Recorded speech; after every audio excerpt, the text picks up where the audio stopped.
Okay, we're having a few more attendees join in now. We're expecting quite a few more, but I think that maybe Susan and I could introduce ourselves a little bit about what we do while more people are joining, and then we can save the content until I see that we've got a lot more participants online.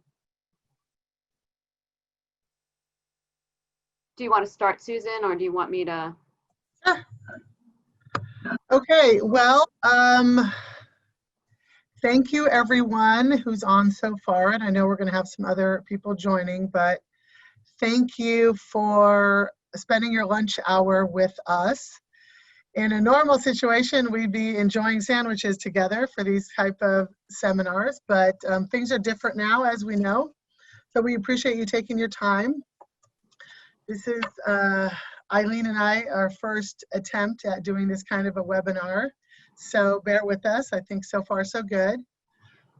So I saw the attendee list, and I know some of you, and Eileen knows some of you. I don't think we know all of you, but I'm Susan Bishop. I'm here with Berliner Cohen in our labor and employment group, and Eileen Kennedy also is our senior attorney in our labor and employment group.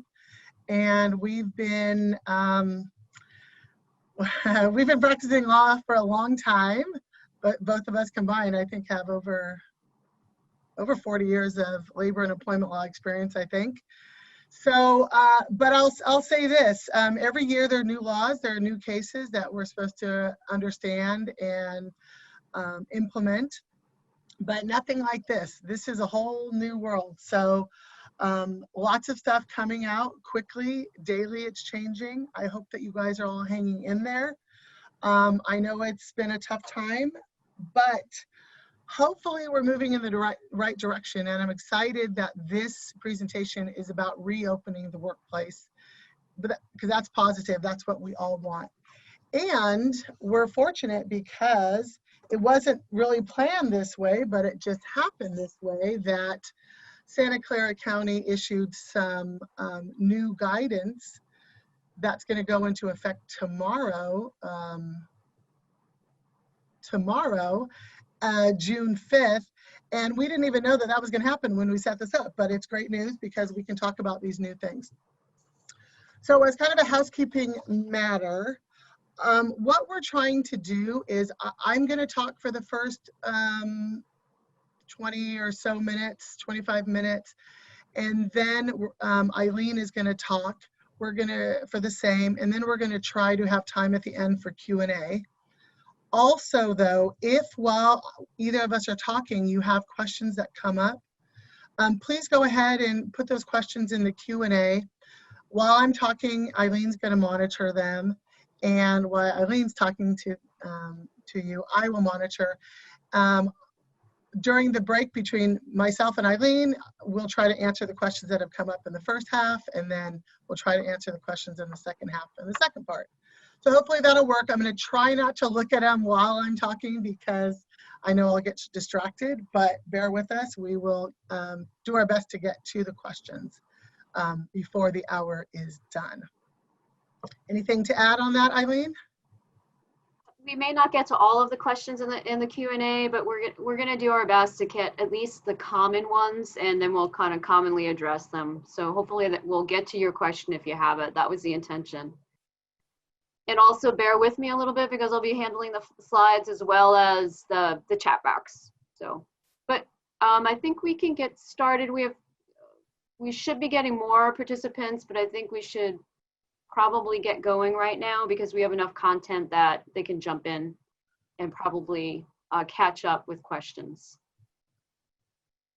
Okay, great. All right, so what we're going to do is start off with, I'm going to be starting off on what we can do to reopen, what are some of the new requirements, some of the reminders, where to go if you have questions on how to reopen.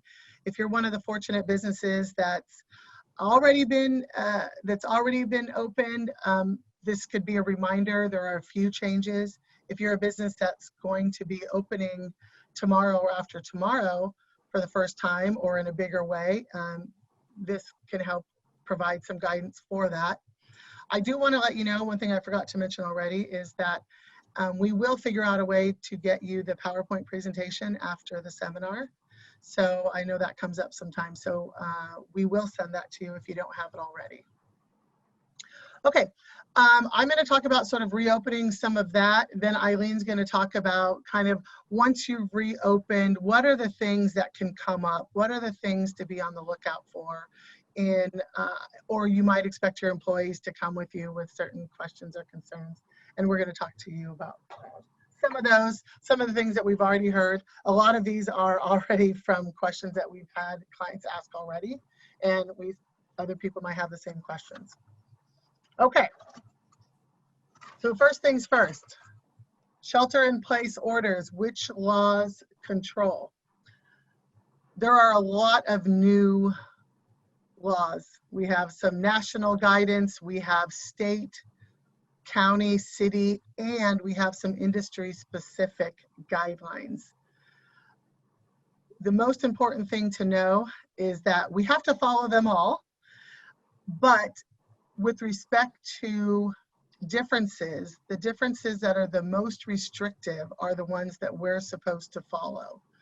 This is very similar to situations in which, like overtime and wage and hour issues, where there's a federal law that provides one set of guidelines, but California is much more restrictive and has more benefits for employees.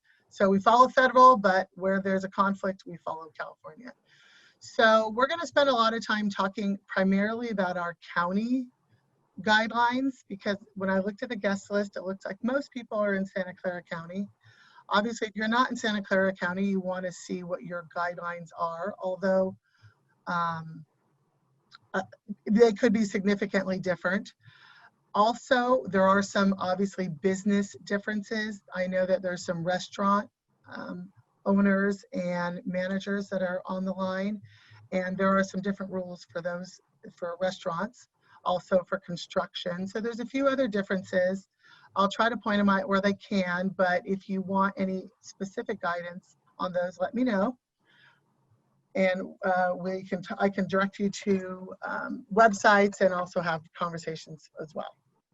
Okay, so first thing that I would say we do if we're going to be reopening soon, talking about social distancing, what that means. I think first and foremost, we have to understand that we have a new normal.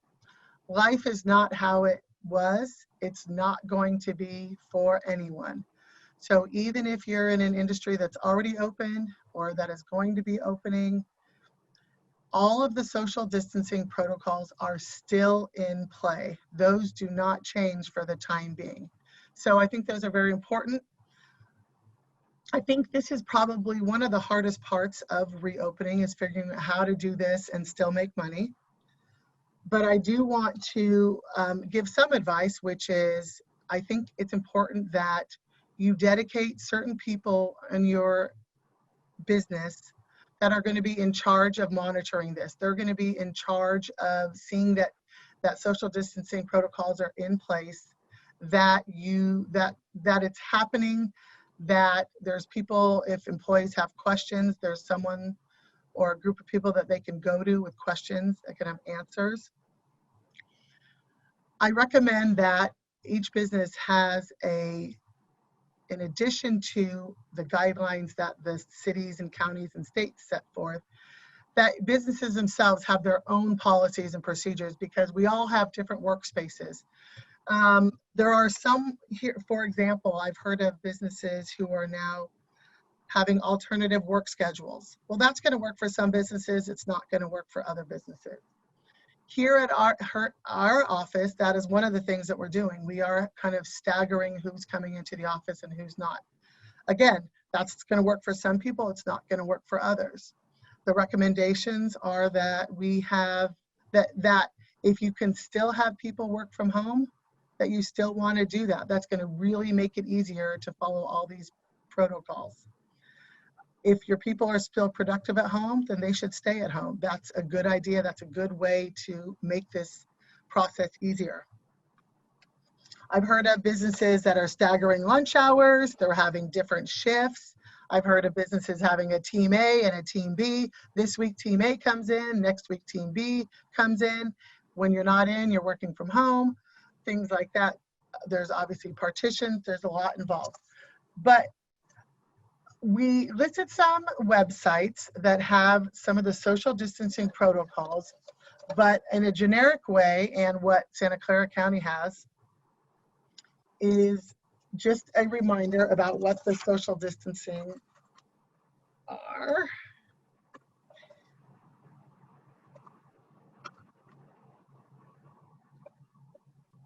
And so we just want to make sure that there's still the 6 feet apart. Everybody is still 6 feet apart to the extent that's possible. That is still the rule. That could mean some significant business changes for you. One of the things, it's not significant. This is definitely not a big problem, but it's the reality. In our workplace, for example, we used to have every Thursday we'd have bagels, and everyone got together for bagels in the morning. That was one kind of the employee morale that we had. We're no longer going to be able to do that. We're going to come up with something different for employee morale, but that's not what we have right now. So that's going to change. And that's really because of the 6 feet apart that we're going to have. The social distancing really talks about staying apart, cleansing, making sure that places are sanitized, making sure that you have a cleaning crew that is on a regular basis cleaning. We'll get to that a little bit more. I'm going to go to the next slide.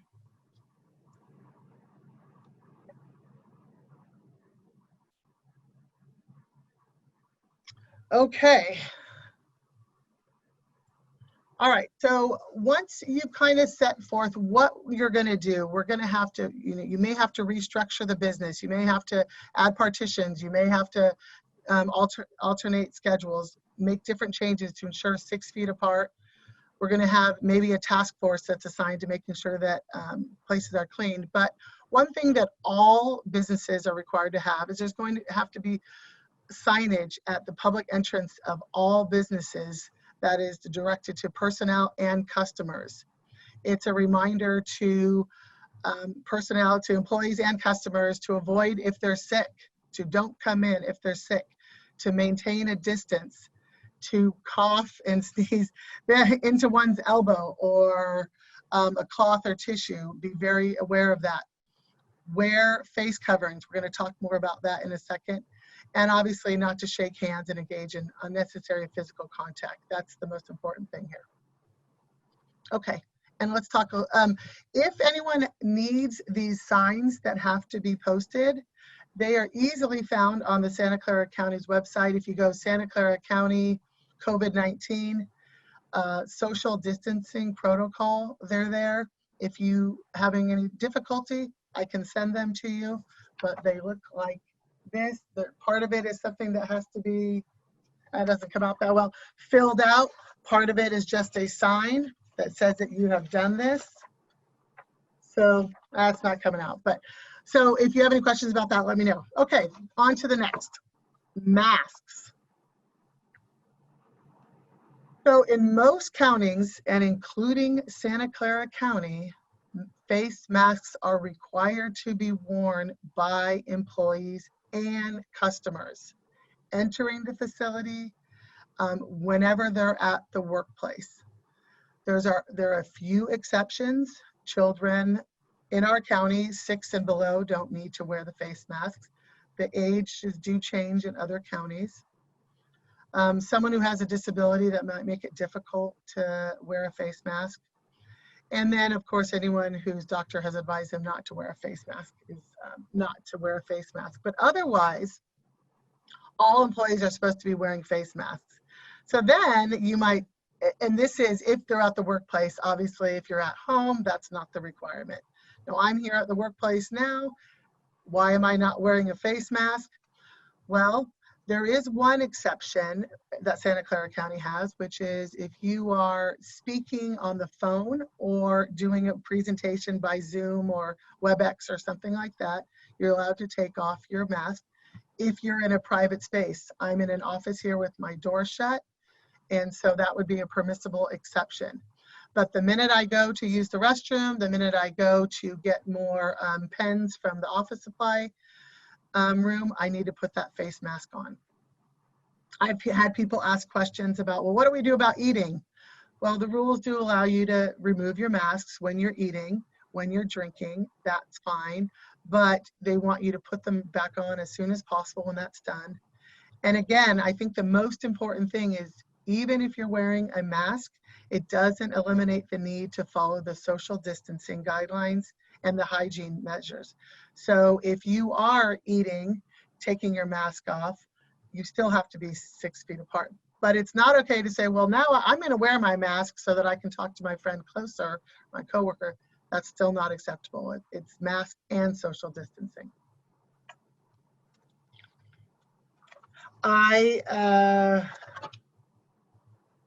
Okay, we'll get to that.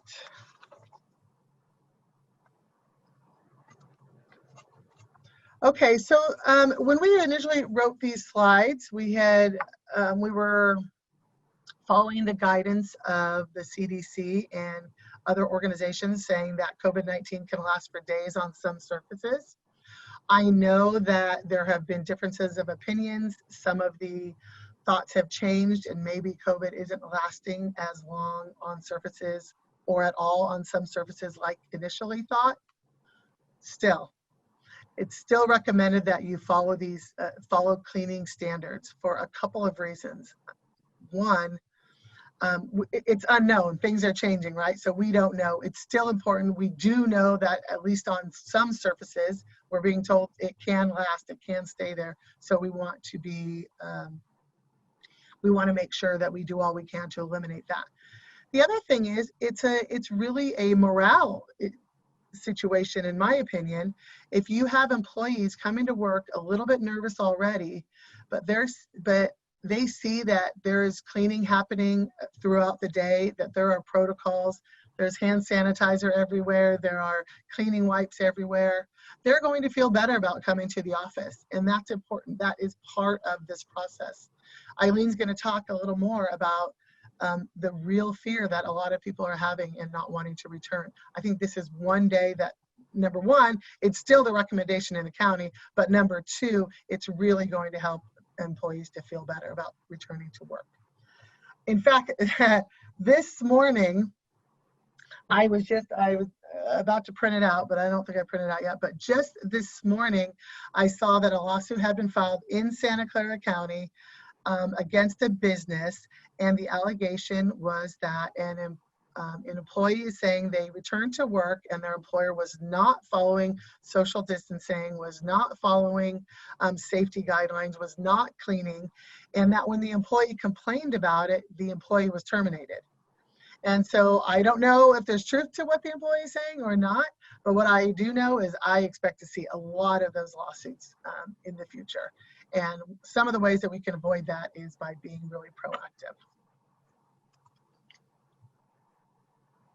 Okay, next.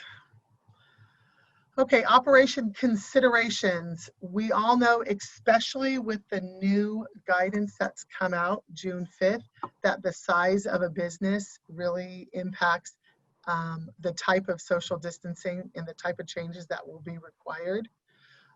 So you're going to have to look at the size of your business. I know that, for example, retail, there are requirements and restrictions that only a certain amount of employees and customers can be in the shop per square feet of the business. So as a business owner, you want to see how big is your business, because that's going to tell me how many employees you can have and how many customers that you can have. We've talked about increasing sanitation, surfaces, masks. Oh, one thing I forgot to mention with masks, and I don't know if it'll come up, is who's going to pay for this? We have a mask requirement. Your employees have to pay for masks. So who pays for that? Well, if you go online like I do and you look at different opinions from different folks, you'll see there are different opinions about this. There are certain people who are of the opinion that because we are all required to wear masks inside or outside of work, that by asking employees to wear masks at work, we're actually not imposing a new requirement. It would be similar to us asking an employee to wear a black t-shirt to work as part of a dress code. Employees typically will have a black t-shirt. That's not a big imposition on them. Typically, you don't have to have an employee pay for their, or you don't have to pay an employee for a black t-shirt. That is one opinion, and we don't know for sure, but what I can say is that being conservative and seeing how many lawsuits that we expect to happen, to the extent that you can provide face masks or at least have some available in case employees forget theirs or they get lost or dirty, you have some at the workplace available for employees. If you don't want to be in a situation where an employee comes all the way to work, they forget their masks. Sure, you can send them home, that you can, but is that what you want to do? You want the employee there to do their job and do work. So having extra masks is a good idea. Some businesses, there's going to be higher requirements. Restaurants, there are more requirements for supplies that you'll want to provide. But as a general, this mask is one of the big ones. Okay, keep going.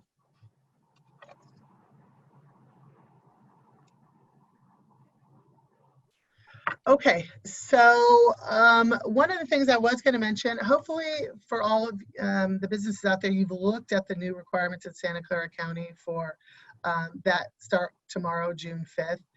But I didn't mention, but I will briefly, that this opens up a lot of outdoor dining at restaurants. Some in-store shopping is going to be permitted. All manufacturing, warehouses, and logistics can be opened. House cleaning and other no-contact home services. Businesses like shoe repair, watch repair, and other services can open.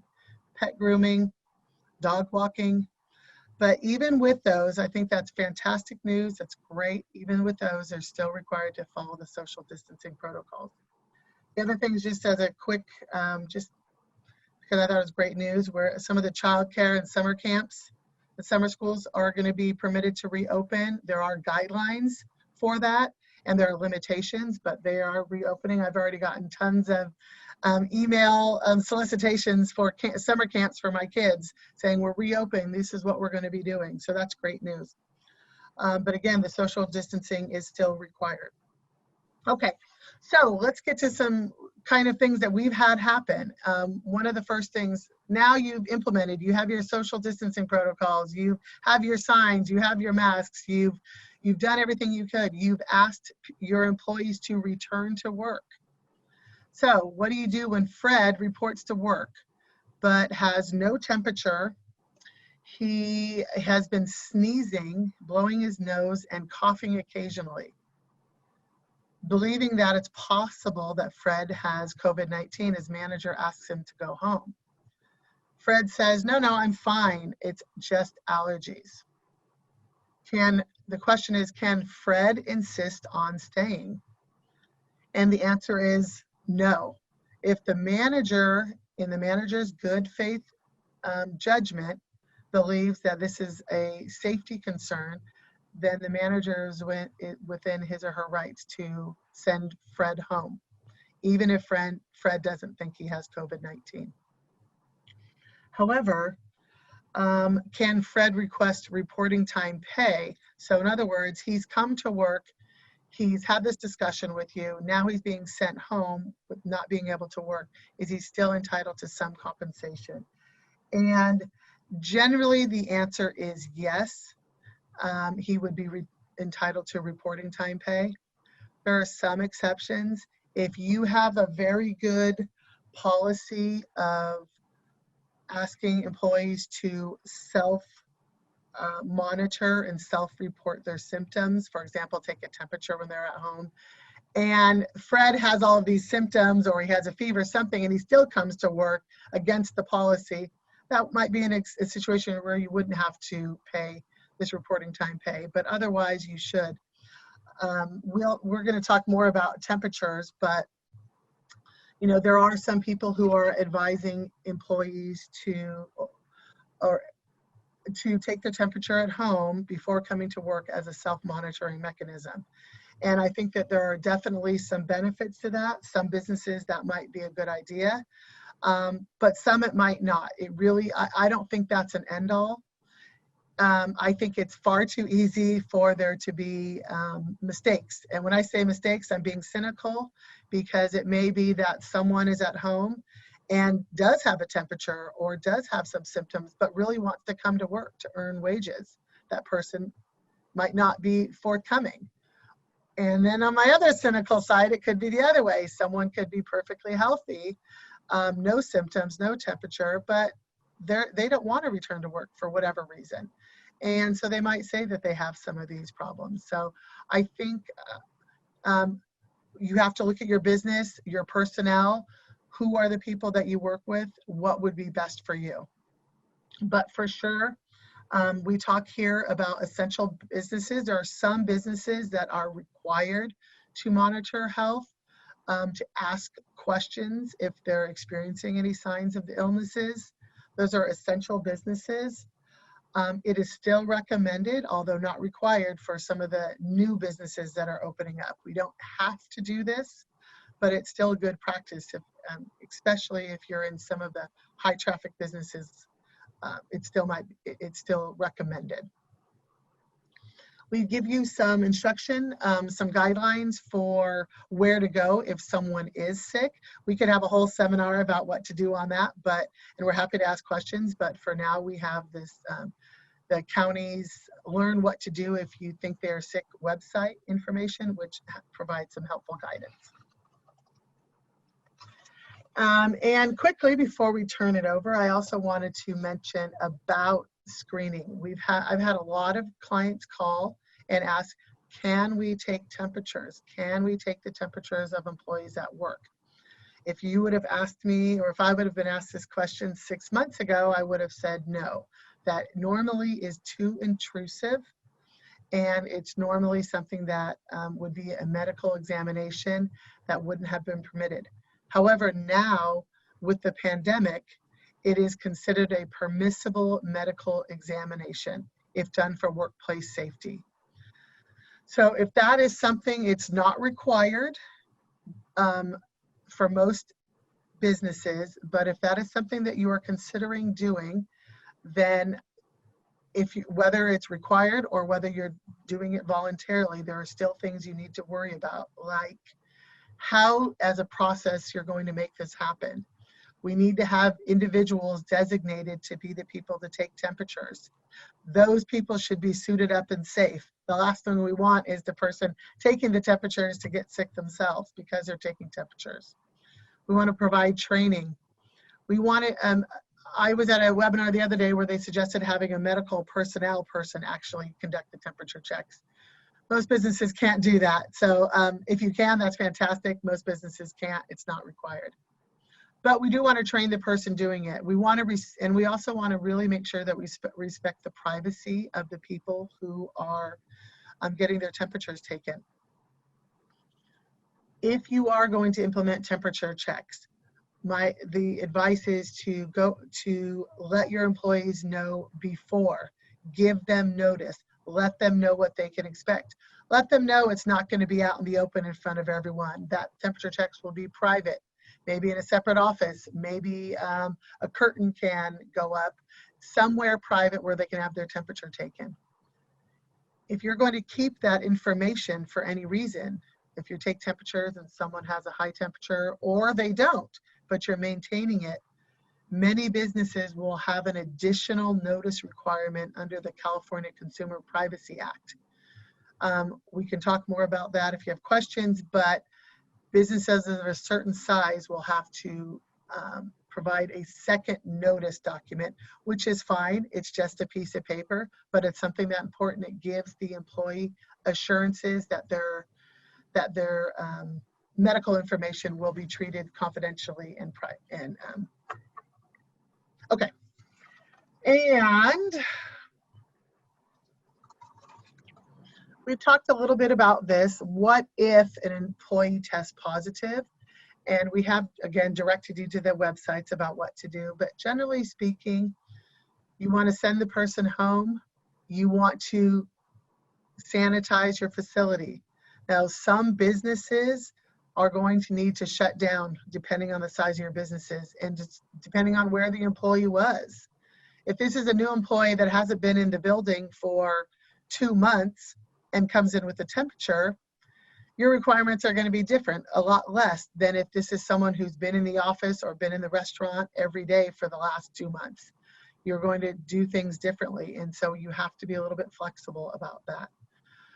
Typically, you want to ask the employee if you can let everyone know that someone that they tested positive.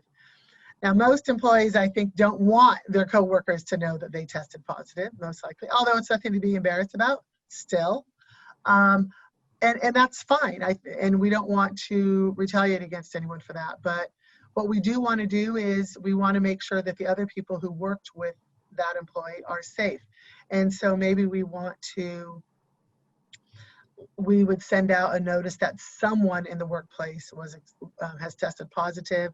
These are the steps that have been taken to make sure that the facility is clean and safe for the employees to return. So, and that is permissible. That is not an improper disclosure. Okay. And I think we've already talked about the privacy considerations of taking temperatures and screening. So what I'll do now is ask Eileen if any questions came up that we should answer right now, and if not, you want to go ahead? As a reminder for everybody who has joined a little bit later, if you have a question, use the Q&A box. Susan will now monitor that while I present. There were 3 questions that came up while Susan was talking that she did not already answer. I'm going to ask two of those questions to Susan and let her answer them. And then I'm going to take that third, I'm going to fit it in toward the end of my presentation. The third question was about layoffs. The first question, Susan, is that an attendee wanted to know where specifically they can look to find out about what specific capacity requirements there are permitted in their business based on their business's size. For example, they were thinking about doing maybe half capacity, but they wanted to know specifically when they reopen, where do they look to find out what those requirements are? Yes, thank you. That's a great answer. If you go to either San Jose website or Santa Clara, you'll get the same information. Type in San Jose COVID-19, it pops up. I can send you the exact link, but I printed it out this morning. There are some guidelines in the appendixes for certain businesses like retail, and they talk in the documents themselves about how many personnel can be in the facility and how many customers. And so for most of you, and I don't know who asked the question, but most of you, you'll go to Appendix C1, and it says additional businesses allowed to operate. And if you go to page 2, it talks about retail guidelines, manufacturing and warehouse, museums, childcare. It talks about all of those guidelines within Appendix C1.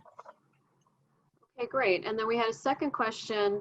If you're a building owner and you are renting out space to startups or small businesses, and you are following the requirements for signage and cleaning, are you potentially liable to the employees of the renting businesses for what the renting businesses are doing if they haven't been clean enough with their employees?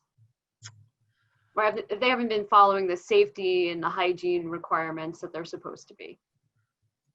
Wow, that's a great question. And this is kind of a new area. Here's what I can say. That shouldn't happen. That normally shouldn't be the case. This isn't like an access issue where a building is required to have certain disability access requirements. I haven't seen it yet. I don't know if you have, Eileen. I think that would be difficult. And the other thing is, most problems that come up, especially employee related, and Eileen will talk about that, will be presumed to be a workers' comp issue that will be handled with the employer's workers' compensation. Now, that said, anyone can sue anyone.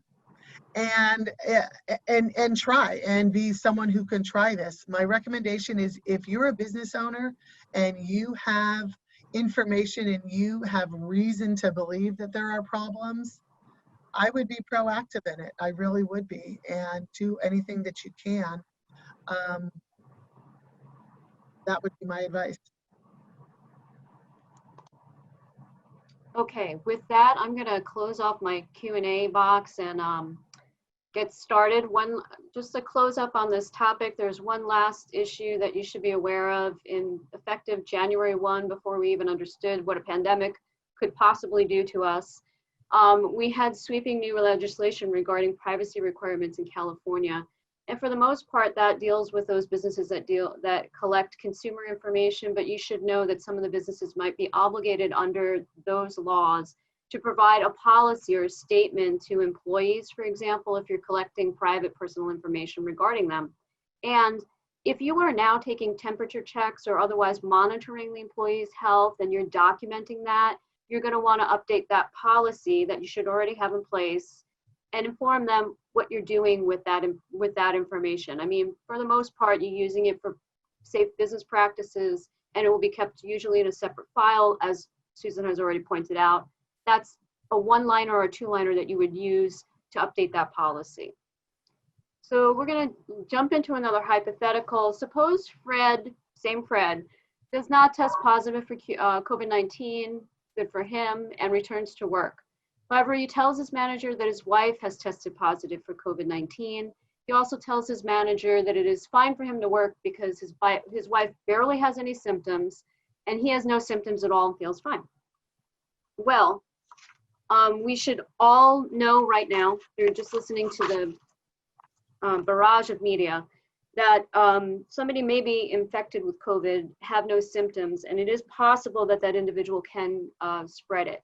So it does become a potential workplace safety issue for you, and there are some specific things that you should be doing. Should you send Fred home? Yes.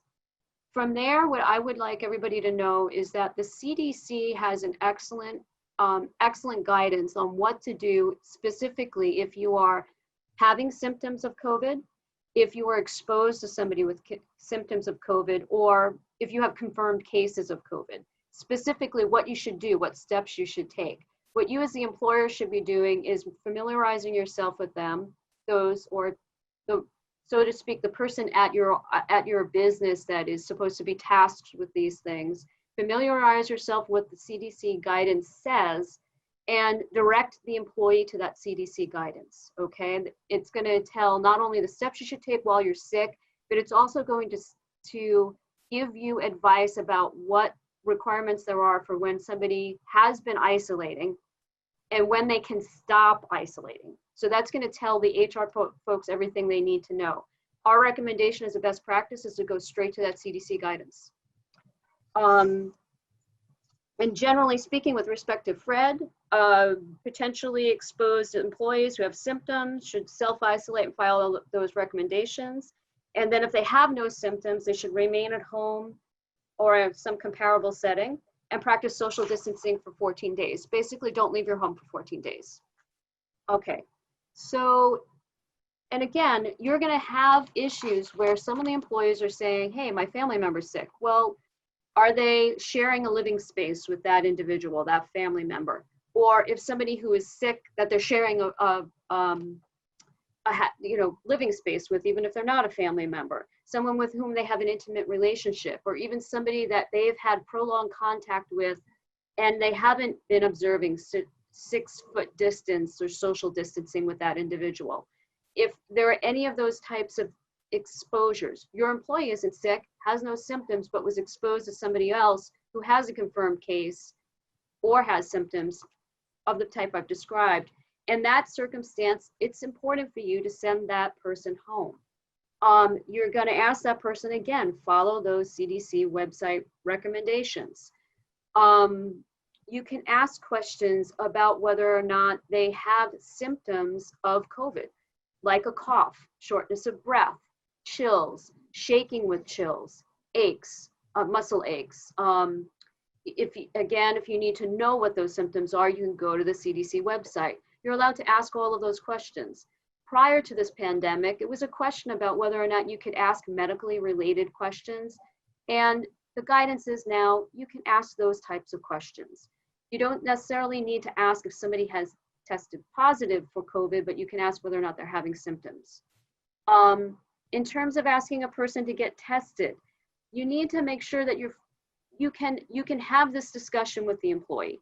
But what you want to do is, again, follow those CDC guidelines, because it's really up to a medical provider or even a public health specialist to make a determination about whether or not an employee in their particular situation needs a test, okay?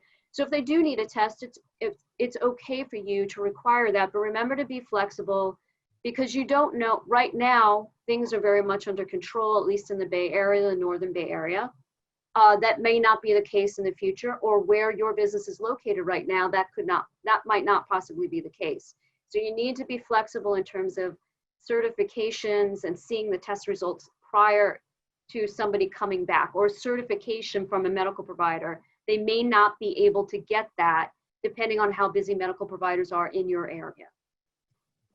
Always monitor, like Susan had been talking about, you are required to monitor the health of your employees, and you can do that not necessarily by temperature checks, but you can do that by asking questions. And again, upon the return of an employee, you can ask those questions regarding whether or not they're having symptoms, whether their family members having symptoms, for how long, etc.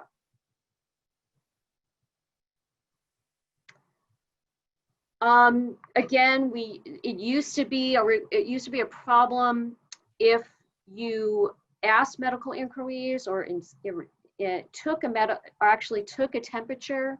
Is now no longer, it is a medical exam, but you're permitted to do that under these current circumstances, if that is a choice that your business is making to do, or if the CDC or OSHA might require your particular industry to do that.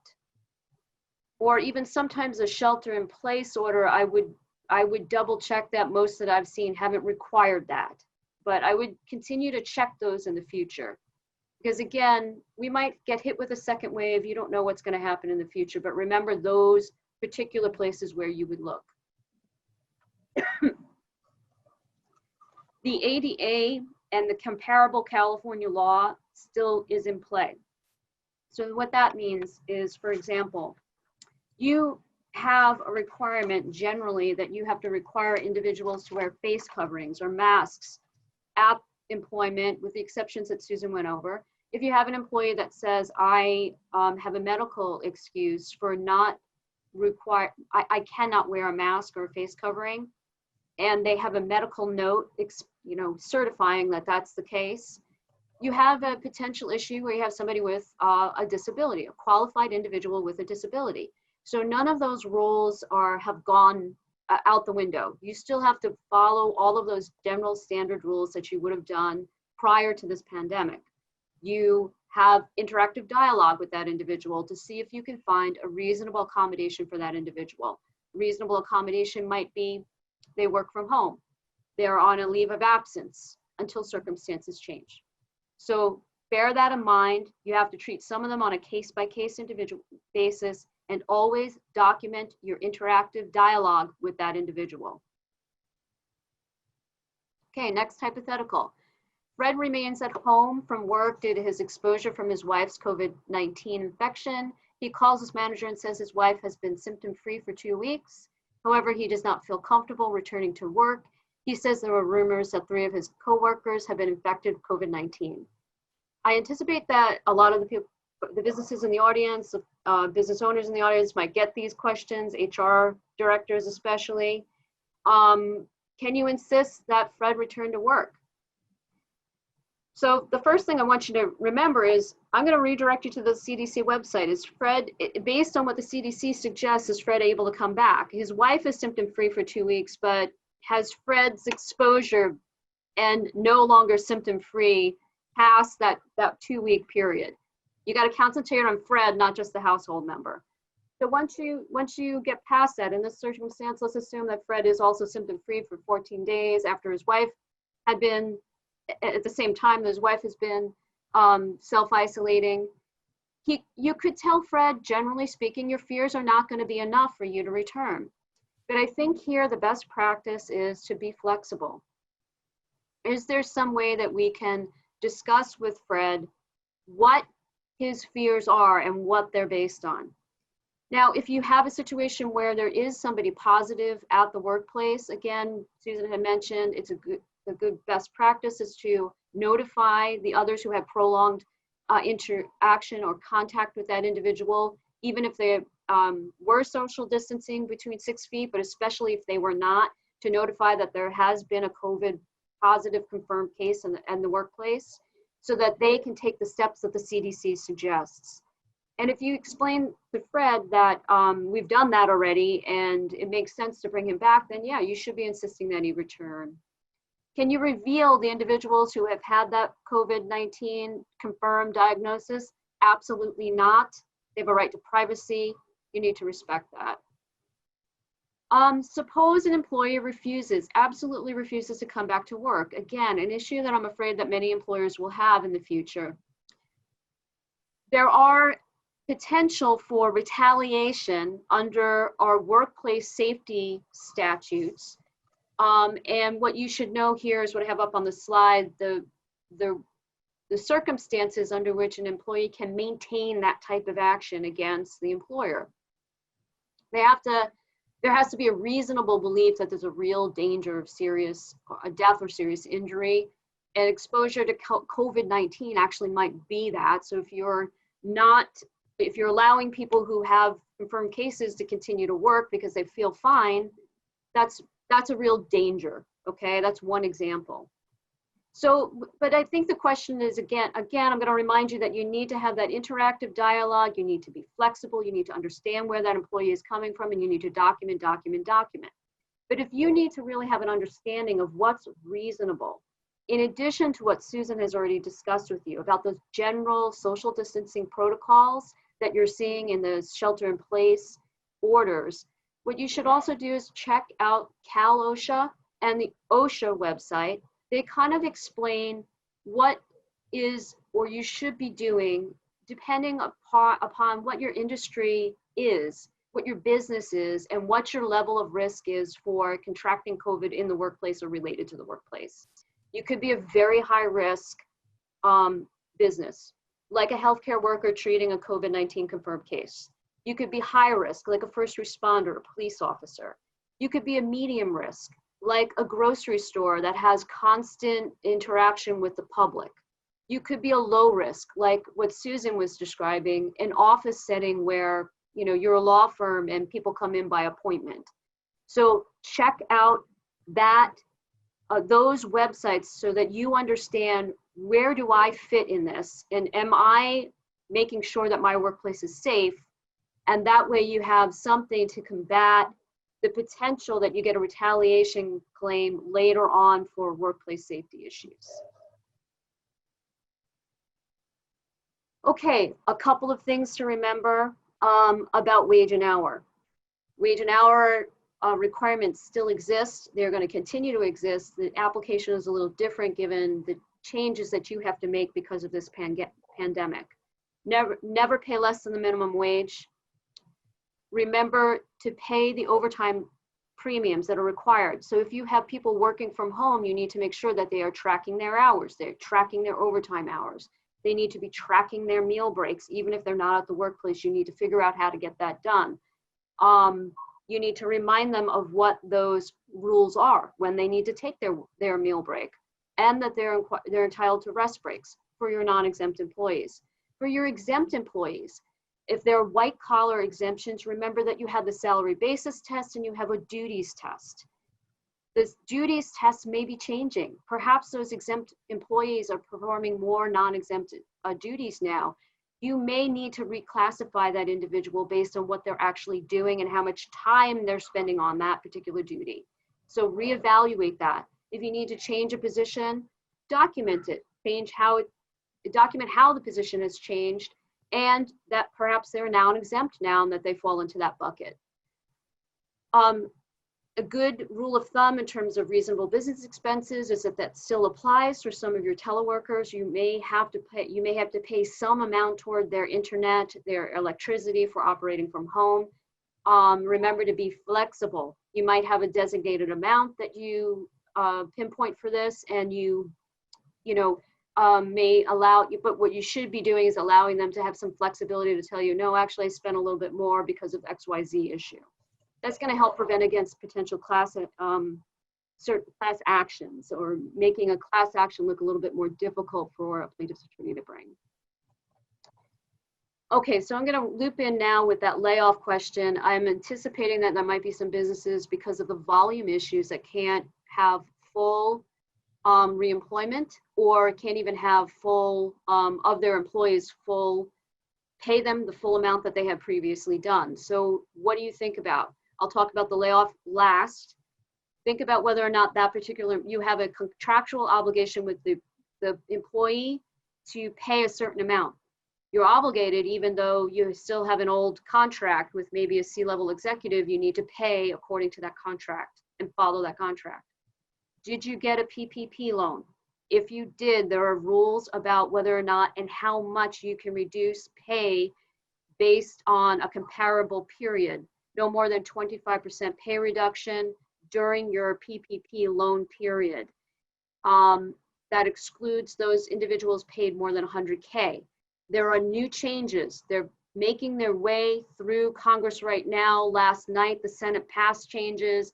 Please stay on top of that. I don't know, as of this recording or live webinar, whether or not the President has signed anything yet. Be aware of that. Classified white-collar exemptions have a minimum threshold salary. Do not violate that, or you violate the exemption, meaning they are now non-exempt, okay? Always pay the minimum wage. And remember, if you have some individuals who you can't employ on a full-time basis, you still have partial unemployment available to you. So if you even want to bring them back from full unemployment to a partial working, they may be eligible for partial unemployment depending upon how much they make. For layoffs, you have the same rules that are applying. Take your same practices. If you're deciding who to rehire and who not to rehire, why? Document why. It could be based on skill set. It could be based on past performance. Hopefully you have performance reviews that justify that.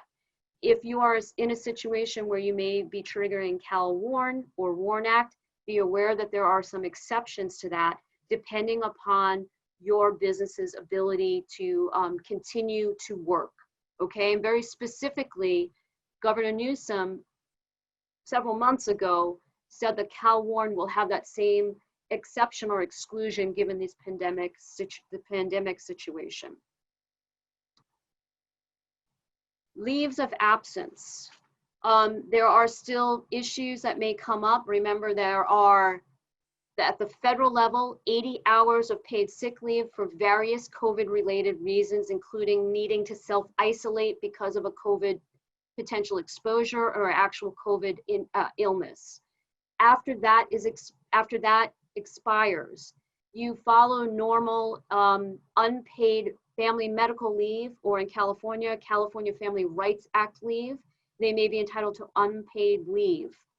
They also may be eligible for California's mandatory paid sick leave if they still have that available. For example, accrued unused amount of that available. You also may have other paid leave benefits like vacation or paid time off. It might be that you might offer to them, or they might be eligible for if it's paid time off. Beyond that, there's also potential for unemployment benefits if somebody is very, very sick and out for a long time. Not all of those paid leave statutes are going to apply to you based on your business size. Remember that several cities and counties in California have enacted additional paid sick leave requirements. San Jose and San Francisco are highlighted on this slide. If your business has more than 500 employees, you are covered under these particular cities. Check where your local business is.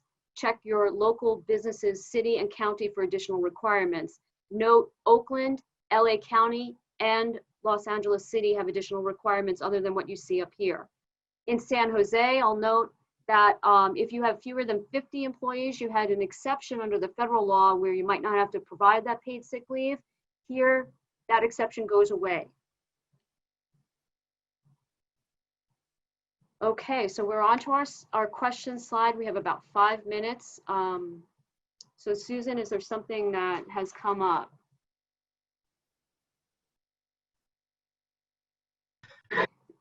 Yeah, yeah, we have a couple questions. Do you want to, one thing, do you want to address that last slide about workers' compensation? Oh my gosh, I skipped it. Thank you. Yeah. All right, this is extremely important. I'm sorry I skipped it. Governor Newsom also enacted an executive order where they created a presumption that if an employee becomes a confirmed COVID case within 14 days after performing work for your business, there is a presumption that it is a work-related injury. This is very different than prior to this pandemic, so it's something to note. You can rebut it. How do you rebut it? Make sure that you are documenting everything about how you keep that workplace safe. It could be that and investigating is fine, because it could be that this individual acquired that COVID-19 through some other means. It obviously isn't going to apply to teleworkers unless they've been in and out of the office, then possibly. Don't forget to give the DW1C form. Okay, I'm sorry, that was very quick, but.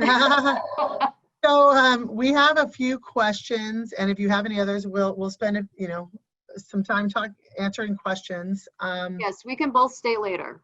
So, okay.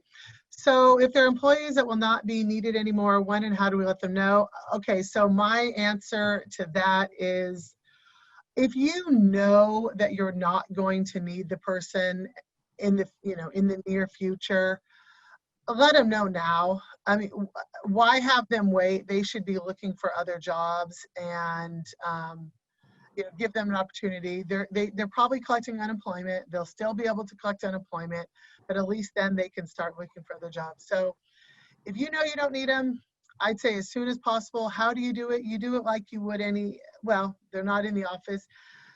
In a perfect world, you would have a phone conversation and follow that with a written letter indicating that they're being let go. That's in a perfect world. It doesn't always happen, but I do think that the way in which people are laid off or terminated really impacts kind of how upset they are going forward, and how much they want, and how much they sort of want to get back at the company. So that would be my recommendation. Okay. One thing, a question came about my talk where it says the size of the, what is it? I talked about the size of the company dictating the rules required. Is there a cutoff? No, there's not a cutoff. So if you are a small business owner, you have 1,000 square feet, the same rules apply to you as if you were a larger business. There's no employee minimum maximum for this social distancing. If you're in one of these industries that I mentioned, like the retail and the manufacturing and museums, camps, and things like that. So it's not based on employee size. It's based on space size. Okay. I had a question about Santa Cruz County and San Luis County, if they have the same guidelines. I haven't looked up Santa Cruz recently. I do know that San Luis Obispo has a lot more flexibility than we do. They've had very few cases of COVID-19. So I know because one of my friends went to a winery last week in San Luis Obispo who lives there. So I know that they are opening up, but there are still restrictions for even at that winery. You had to serve food, you had to make reservations. I mean, there were certain rules. So I would say going on the San Luis Obispo County website, COVID-19, they're going to have the guidelines there. Same with Santa Cruz. Okay. And Eileen, if you have additional information, let me know. I haven't looked up Santa Cruz in a while, so I don't feel comfortable saying. But okay. Coffee. What about having coffee and tea at the office? So I can say we still have coffee and tea at the office. I mean, I think that's still permitted, but the best thing you can do is make it as single use as possible. Um, if you have if you're a business that can do the little pods, right, for coffee, that's going to be less touching of everything. If you have a coffee maker where you have to hold something, have sanitizers right next to it, have a sign, wipe down before and after you use the coffee machine. And those are the kinds of things. And those would be the areas where your team is going to clean on a more regular basis. But I think you can have that. The issue with like our Bagel Thursday is that a big group of people get into a small place at the same time, and that's really not going to be permitted because you can't be 6 feet away. Okay, what happens if an employee may have been exposed to someone who may have been exposed? And I think that came in before Eileen's slide, but she talked about you can talk to the people, just like in the example of Fred. Ask about COVID symptoms. Ask about, you can ask the employee to get tested. You can do your own temperature screening. There's a lot of things that you can do. And then what do we do about, it says CDC only talks about presumed or confirmed. This is going to be one of those things where you have the ability to ask questions and screen, and then you're going to have to make decisions accordingly. That may be sending someone home, but maybe not. I can say all of us have probably been exposed to someone who may have been exposed just living our lives. I mean, that's as much as we shelter in place. So I think there has to be more than that for you to want to send someone home. But certainly ask questions. Okay, there's a question about business travel on airplanes. Should they be required to self-isolate after a trip? I actually investigated this question about a week or so ago for a client who has people that do a lot of traveling. And the answer is no, there's no requirement that they self-isolate as long as they're going into a place that they're allowed to go into. I know there are certain places that have self-isolation requirements, but if the travel is, to LA and to Tennessee and different places, we don't have those mandatory requirements. Again, though, I would screen when people come back. You ask questions of people, see how they're feeling, but it's not mandatory. Okay, I think Eileen, can an employer require mandatory testing? I think that the question is about thermometer testing, I'm assuming, or COVID-19 testing. I think the answer is yes, you can require it. I think it depends on your business. I mean, if it's a COVID testing issue, if that's the question, then a medical provider is going to determine whether or not a test is required, right? I mean, if they're showing symptoms, you follow the CDC guidelines, and the CDC guidelines will eventually get that individual to the point where they may have to get testing or inquire. Okay. But requiring mandatory testing, I think we need a little bit more information about what the circumstances are and what type of business that is. Yeah, and what kind of testing they're talking about. Okay, and then there's another question about getting proof. Okay, do you ask and get proof of the medical condition that makes an employee unable to wear a mask at work? So I would say yes, but with a caveat. It may be difficult for an employee to get a doctor's note quickly to prove that they have this medical condition just because of what's going on. So I would be flexible. I would take someone's word for it initially, but then if it seems to be something you need ongoing, they need ongoing, then I would get that medical documentation. And then I think you have to decide what to do. If someone is saying either they have a note or they say they're getting you a note, what do you do with that employee who can't wear a mask? You have to be flexible. You have to look at your business. Maybe that person is someone who's going to continue to work from home or will work from home. Maybe that person is going to be moved to a different location in the office. Maybe that person has to take a leave of absence. I mean, I think it's very fact specific, and it depends on your business and what you can do. But I would be concerned if you have a lot of people not wearing face masks at the office. I think that's just asking for trouble. And also, just because of the way the question is phrased, you don't necessarily need a certification from a medical provider about what that underlying condition is.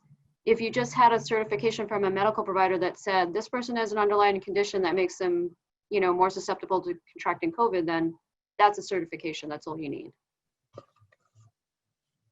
Okay, and then they're asking, will you be sending this recording? I know we are recording and it will be available.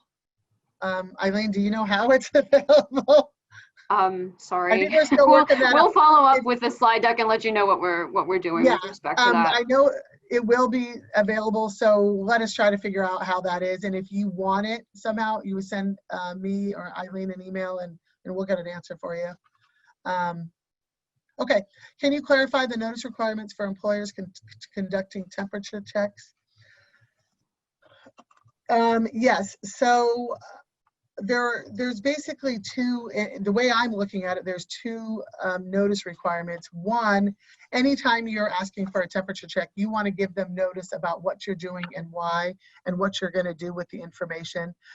We have some templates that we've created that employers can use to give to their employees to say, this is what we're doing, this is why we're doing it, and this is what we're doing with your the information. It also says whether or not the business is going to maintain and collect that information, or they're just going to take a temperature, yes, no, and not collect any of that information.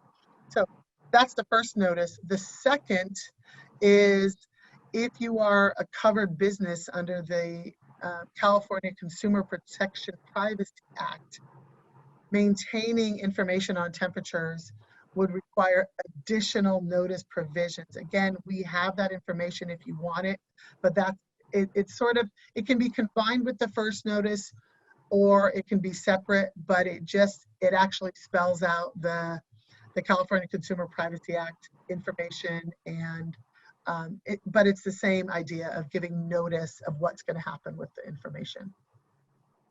If you have more questions on that, let us know. Oh, okay. Are there any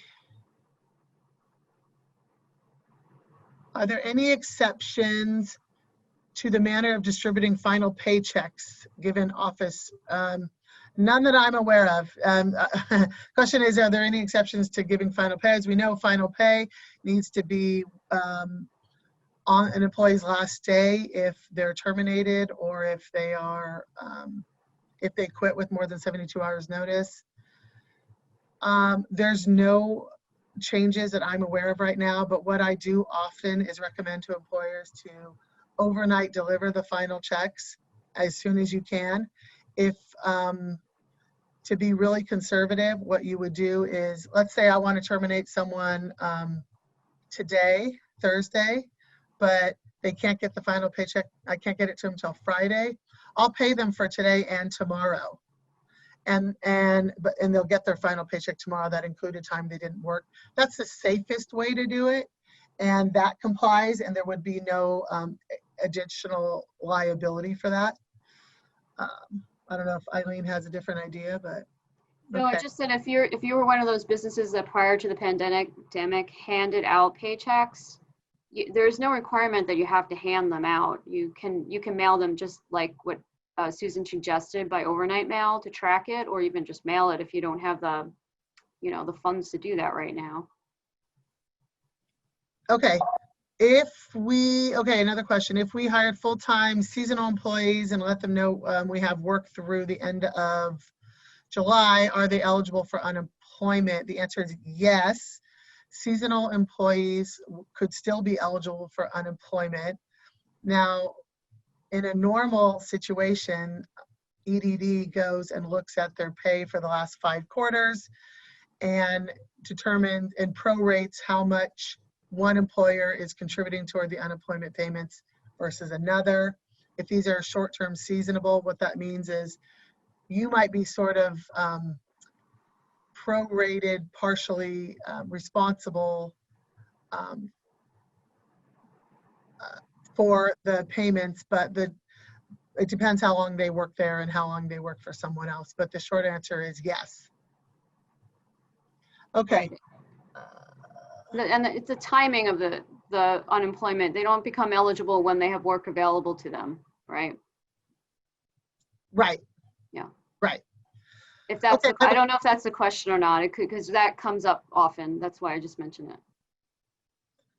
Okay, another question. Why does the FFCRA apply only to employers with less than 500 employees? That's a great question. As we know, some of these laws only apply to businesses of 500 or fewer.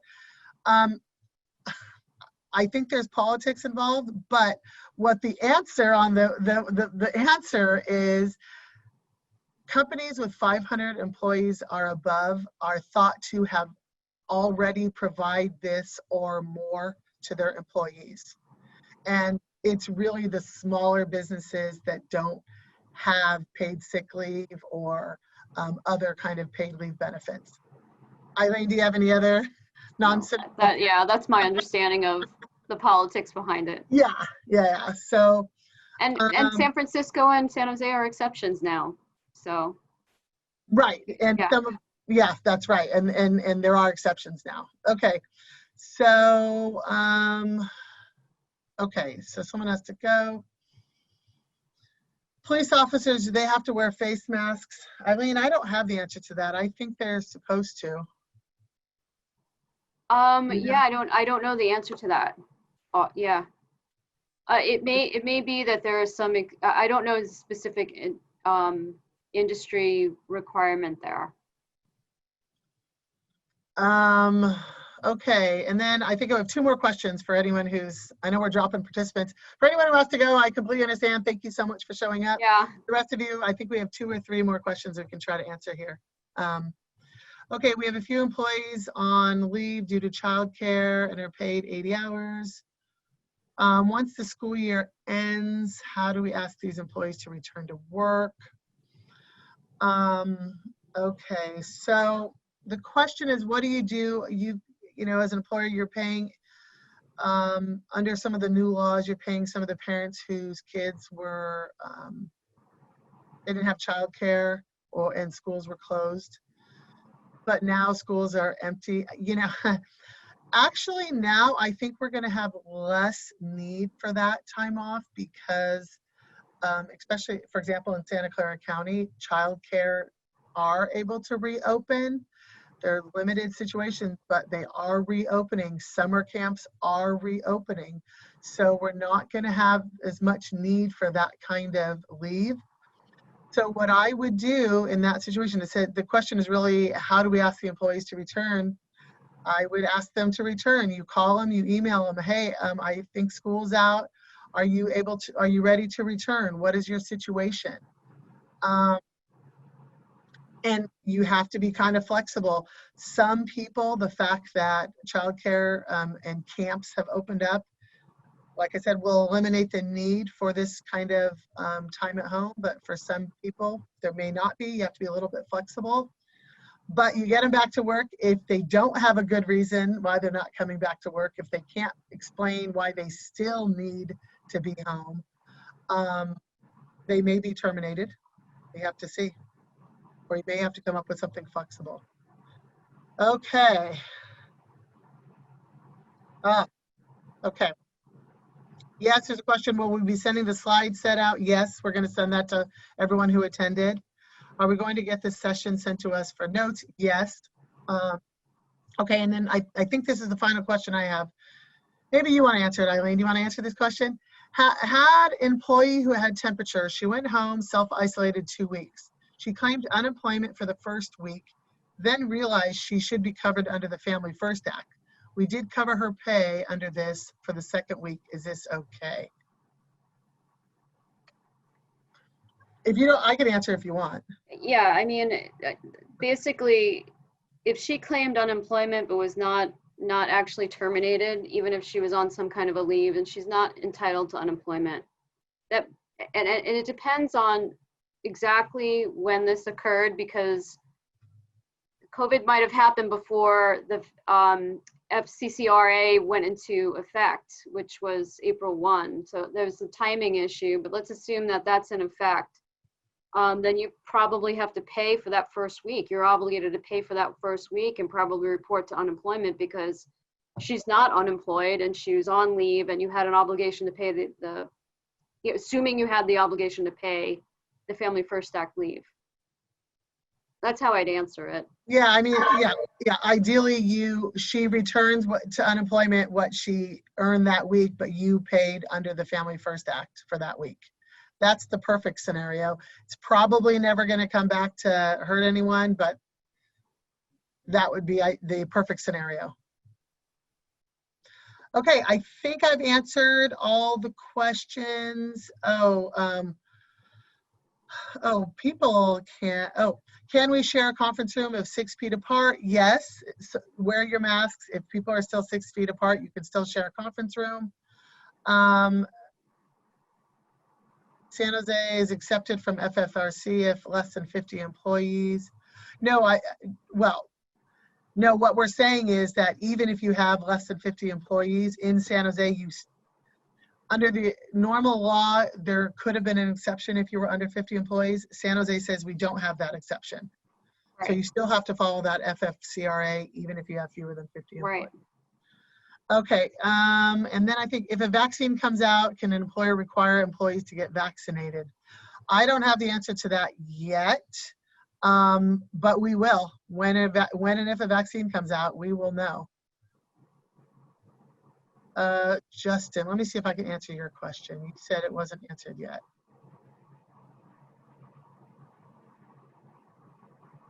Sorry, Justin, if you're still there. Oh, do you have any guidance for landlords on requirements or best practices for common areas or anything else we need to do to consider for our buildings and tenants?